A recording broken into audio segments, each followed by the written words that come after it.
Hello friends, welcome to Simran gardening blogs. और आगे बढ़ने से पहले लाइक शेयर एंड सब्सक्राइब और हाइप ज़रूर कर देना। तो आज मैं दिखा रही हूँ कि ठंड में, इतनी ठंड जब अब शुरू हो चुकी है, तो उसमें हमने क्या लेना है। ये मैंने लिया है गोबर की पुरानी खाद जो मेरे पास रखी हुई थी। और गोबर की ये जो पुरानी खाद है, ये हमारे पौधों के लिए ठंड में बहुत ही अच्छी होती है। कोई भी पौधा जो परमानेंट है, अगर उसको ठंड लग जाती है तो घबराने की कोई भी बिल्कुल ज़रूरत नहीं है। आपका प्लांट ख़राब नहीं होगा अगर सही फर्टिलाइज़र आप सही टाइम से देते हैं। तो अगर इस समय इस तरीके से आपके सारे पौधे हो रहे हैं, तो ये देखिए मैंने प्लांटर्स में ऊपरी मिट्टी हटाई है और गोबर की जो ये पुरानी खाद मेरे पास थी, सूखी खाद देनी है, गीली खाद नहीं देनी है। तो ये सारी सूखी खाद जो है, ये हम अपने प्लांटर्स में डालेंगे। तो दोस्तों, हमारे पौधों को क्या चाहिए रहता है जो हमारे पौधे ठंड से मरे नहीं। तो पहले तो जो मैंने आपको ये बताया कि हमारे ये सारे बोगनविला हैं, ये अब फ्लावरिंग प्लांट है। तो इसमें इसी तरीके से आपको खाद देनी है। ऊपरी मिट्टी की परत मैंने हटाई है और खाद देने के बाद इसमें अच्छी तरह से चारों तरफ गुड़ाई कर दी है। ये मेरे सारे प्लांटर्स जो हैं, ये बाउंड्री जो हमारे घर की बाउंड्री, उसके बाहर मैंने 12 प्लांटर्स रखे हुए हैं। और इन प्लांटर्स में, क्योंकि आपने देखा होगा कि बोगनविला में अब फ्लावरिंग शुरू हो चुकी है, मेरे यहाँ भी हल्की फुल्की फ्लावरिंग शुरू हो चुकी है। और मैंने ये बाहर इसलिए रखे हैं क्योंकि यहाँ मेरे पास धूप बहुत आती है। तो चाहे बॉन्साई है, चाहे परमानेंट प्लांट है, अगर हम फर्टिलाइज़र इसमें नहीं देंगे तो पत्ते वगैरह सड़ जाएंगे और ख़राब भी हो जाएंगे। तो आज मैंने सारे प्लांटर्स में, अपने सारे प्लांटर्स में जो परमानेंट प्लांट है, गोबर की पुरानी देसी जो पुराने गोबर की खाद होती है, इससे पौधों को काफ़ी आराम मिलेगा और पौधा ठंड में मरने से बच जाएगा। क्योंकि बहुत सारे पौधे सर्दियों की वजह से ज़्यादा ठंड के कारण ख़राब हो जाते हैं। तो आपको अगर बचाने हैं अपने पौधे, तो इस तरीके से देसी गोबर की खाद ले आएँ और करीब 1 से 2 उँगल ऊपर से मिट्टी हटा दें और फिर इस तरह से लेयर बिछानी है। ये देसी गोबर की खाद जो है, इससे पौधे में गर्मी बनी रहती है, ठंड से आपके पौधों को ये खाद बचाएगी। तो दोस्तों, ताज़ी खाद नहीं डालनी है और पानी का आपको बहुत देख-रेख करना है। मिट्टी जब तक एकदम ड्राई ना हो जाए, पानी नहीं देना है। ज़्यादा गीली-गीली अगर मिट्टी बनी रहती है, तो आपका पौधा ऐसे ठंड में ख़त्म हो जाएगा। ज़्यादा अगर पानी देंगे, ओवर वाटरिंग से ख़त्म हो जाएगा। क्योंकि आजकल तेज़ धूप नहीं निकल रही है, पानी जल्दी सूखता नहीं है। तो जब तक पानी सूखता नहीं है या मिट्टी सूखती नहीं है, तब तक इनमें पानी नहीं डालना है। तो दोस्तों, जैसे ही 15 फरवरी से न्यू ब्रांच आने लगेंगी आपके परमानेंट पौधों में, तो चाहे तुलसी का पौधा है, चाहे बोगनविलिया का पौधा है, चाहे हमारे पास गुलाब का पौधा है, या चाहे हमारे पास इसके अलावा जो मेरे पास फाइकस के भी हैं, मेरे पास बॉन्साई भी बने हुए हैं। तो ये सारा काम आज आप करेंगे तो इतनी ठंड में आप अपने पौधों को बचा सकते हैं। और दूसरा मैं बताऊंगी दूसरे तरह की खाद जो कि एनपीके पौधों के लिए होती है। एनपीके देने से पौधे मरते नहीं हैं और ये ठंड में भी आपके सारे पौधे सरवाइव करेंगे। तो ये जो मैंने गोबर की खाद डाली है, इस गोबर की खाद को थोड़ा-थोड़ा सा हल्का सा क्रश भी कर देंगे। अब यहाँ मेरे पास पत्ते हैं प्लांटर में, तो इन पत्तों को, जो ये पत्ते गिर गए हैं, इनको प्लांटर्स में से हटा दीजिए। क्योंकि ये अगर सड़ जाएँगे पत्ते, फंगस लग जाएगी, तो आपके जो प्लांट की रूट्स हैं वो रॉट हो जाएँगी। तो इस तरह से आपने अपने पौधों का, जो परमानेंट पौधे हैं या फ्लावरिंग वाले पौधे भी हैं, चाहे गुलाब के पौधे हैं, चाहे कैरेंडोला है, सबको गोबर की खाद अब इस टाइम देंगे। और जिससे कि ये ठंड में सर्वाइव कर जाएगी। और जैसे ही स्प्रिंग स्टार्ट होगा, स्प्रिंग स्टार्ट होते ही 15 फरवरी के बाद ये बहुत ही अच्छे आपके हेल्दी पौधे निकल के आएंगे। यहाँ मैंने थोड़ी सी खाद, नीम का मैंने एक बाहर पौधा लगाया था, उसमें भी डाल दी है। तो ये देखिए, यहाँ पर मैंने थोड़ी सी खाद डाल दी है, ज़्यादा नहीं डाली है क्योंकि अभी ये छोटा सा पौधा है। और ये मैंने यहाँ पर स्लैब, जो बाहर टाइलें लगी हुई हैं, टाइलों के बीच में लगाया था। तो ये नीम का पौधा भी सर्वाइव करना चाहिए। ज़्यादा ठंड में हमारे पास ये होता है कि इनकी पत्तियाँ सिकुड़ जाती हैं।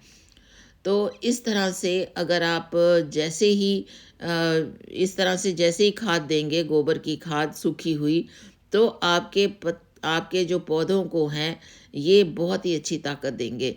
अब मैं अंदर आ गई हूँ अपने गार्डन एरिया में। यहाँ पर मैंने गुलाब के पौधों को भी खूब सारी खाद गोबर की दे दी है, सूखी खाद है।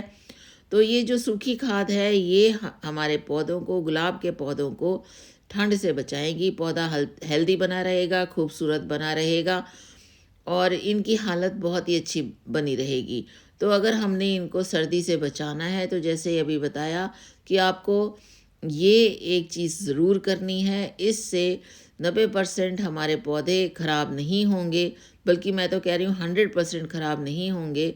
तो अगर आपको ये सारे अपने पौधे बचा कर रखने हैं, तो मैंने यहाँ पर सारे प्लांटर्स में, ऑलमोस्ट सारे प्लांटर्स में, हिबिस्कस के प्लांटर में, गुलाब जहाँ मैंने लगाया हुआ है, वहाँ पर भी इस तरह से सारी गोबर की खाद मैंने डाल दी है। और साथ-साथ गुड़ाई करनी हल्की सी ज़रूरी है, जिससे कि ये मिट्टी में मिल जाए। पानी अभी नहीं डालना है क्योंकि मिट्टी काफ़ी गीली है, मैंने अभी ये देखा है, और धूप इतनी अच्छी नहीं निकल रही है कि वो मिट्टी को सुखा दे। अगर हम पानी डाल देंगे तो उससे इनके रूट रॉट्स हो जाएंगे, क्योंकि नीचे जो पानी है, नीचे जो मिट्टी है, ये बिल्कुल बेकार हो जाएगी। और ये देखिए, यहाँ मेरा जो हाइब्रिड हिबिस्कस है, ये लेमन एंजाइम का कमाल है। लेमन एंजाइम कैसे मैं बनाती हूँ, इसकी मैं डिस्क्रिप्शन में एक लिंक डाल दूँगी। वैसे बहुत ज़्यादा मुश्किल नहीं है लेमन एंजाइम बनाना। और ये देखिए, डालिया का फूल कितना अच्छा आया है।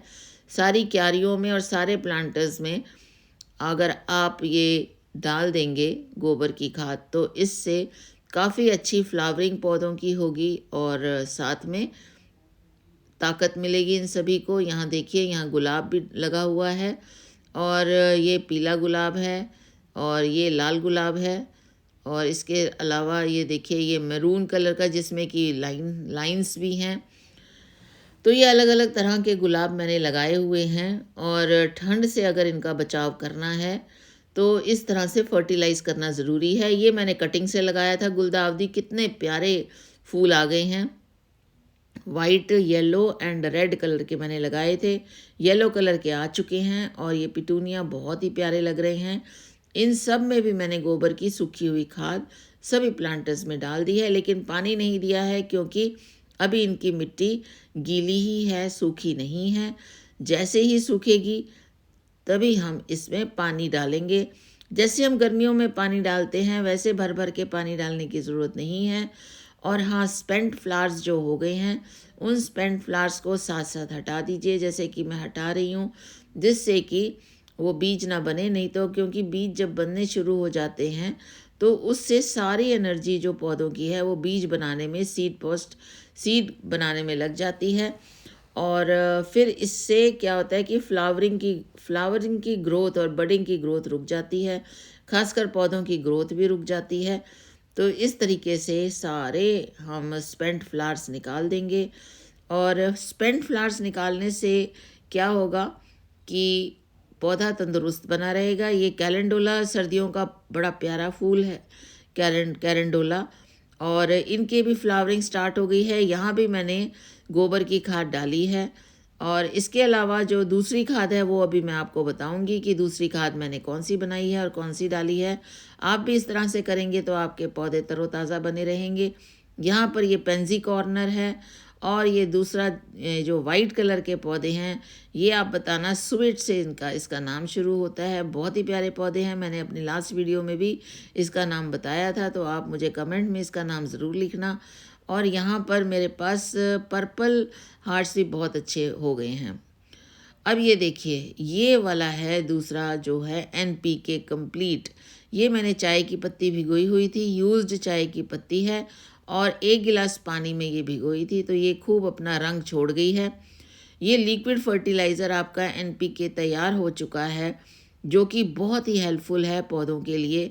जिन पौधों की मिट्टी सूखी है, उन्हीं में ही ये डालना है। और मैंने 1 गिलास लिया है, तो 4 गिलास इसमें पानी डालेंगे, और जो ये छलनी में बच गया है, चाय पत्ती बच गई, इसको फेंकनी नहीं है। इसको या तो दोबारा भी आप पानी में डाल सकते हैं, नहीं तो आप इसको चाय पत्ती को सुखाकर सूखा पाउडर भी चाय पत्ती का पौधों में डाल सकते हैं। तो मैंने यहाँ पर अपने जो किचन का छोटा सा ये मैंने बनाया हुआ है बर्तन, जिसमें कि मैं चाय पत्ती डाल देती हूँ और यहाँ बाहर रख देती हूँ धूप में, और हवा से ये सूख जाएगी। तो जब सूख जाएगी तो ये हमारे पास सूखा फर्टिलाइज़र भी तैयार हो जाएगा। तो ये है गीला फर्टिलाइज़र चाय की पत्ती का, और वो है सूखा फर्टिलाइज़र। तो ये चाय की पत्ती का जो सूखा गीला फर्टिलाइज़र है, ये 1 कप, देखिए क्लियर पानी, कितना अच्छा पानी, कितना अच्छा रंग आया है इसका, ये मैंने तैयार कर लिया है। इसमें 4 गिलास पानी मैं मिला दूंगी। और फिर जिन पौधों में सूखी मिट्टी है, यानी ये देखिए, ये मैंने 4 गिलास पानी इसमें मिला दिया है। कैसे झाग आ गई है, ये फर्मेंट हो गया है पानी, क्योंकि रात में मैंने इसको भिगोया था। और ये देखिए, झाग आने का मतलब है कि ये फर्मेंटेशन इसकी हो गई है। जितनी ज़्यादा फर्मेंट होएगा पानी, उतनी अच्छी लिक्विड फर्टिलाइज़र बनेगा। यहाँ मैंने देसी गुलड़ है जो मेरे पास, उसमें थोड़ा सा पानी डाला है। इसके अलावा मैं अभी देख रही हूँ कि मैं कहाँ कहाँ डालूँ। यहाँ पर मेरे पास बोगनविलिया का जो ये बॉन्साई, देखिए इसकी मिट्टी बिल्कुल सूखी हुई है, तो यहाँ भी डाल दिया मैंने। और इसके अलावा स्नो वाइट जो स्नो बुश है मेरे पास, ये स्नो बुश के प्लांटर में भी ये थोड़ा सा पानी डाल दिया है। तो इस तरीके से, और यहाँ पर ये एक बॉन्साई का प्लांट और है, उस प्लांटर में भी मैंने चाय पत्ती का पानी डाल दिया है। तो ये बहुत ही अच्छा होता है चाय पत्ती का पानी प्लांट्स के लिए, लिक्विड फर्टिलाइज़र बन गया हमारा। तो आज मैंने आपको 2 फर्टिलाइज़र बताए। एक तो गोबर की पुरानी खाद, सूखी हुई, गीली नहीं होनी चाहिए। दूसरा चाय की पत्ती का, यूज्ड चाय की पत्ती हो या नहीं है आपके पास यूज्ड चाय की पत्ती, मैं तो ग्रीन टी की भी बना लेती हूँ। ये देखिए, यहाँ से पत्ते निकालने बहुत ज़रूरी हैं, क्योंकि अगर ये पत्ते सड़ जाएं तो रूट रॉट कर देंगे। तो इस तरह से मैं तो गीली जो ग्रीन टी है उसका भी मैं बहुत ही अच्छी मेरी खाद बन जाती है। उसका भी मैं लिंक डिस्क्रिप्शन में डाल दूँगी कि ग्रीन टी का आप किस तरह से एनपीके तैयार कर सकते हैं। चाय की पत्ती का पानी मनी प्लांट के लिए बहुत ही अच्छा होता है। तो इस तरह से मैंने अपने प्लांटर्स भी साफ़ कर दिए हैं साथ साथ। तो फ्रेंड्स, आपको ये वीडियो कैसा लगा प्लीज़ बताना। Thank you for watching. Happy gardening to all of you.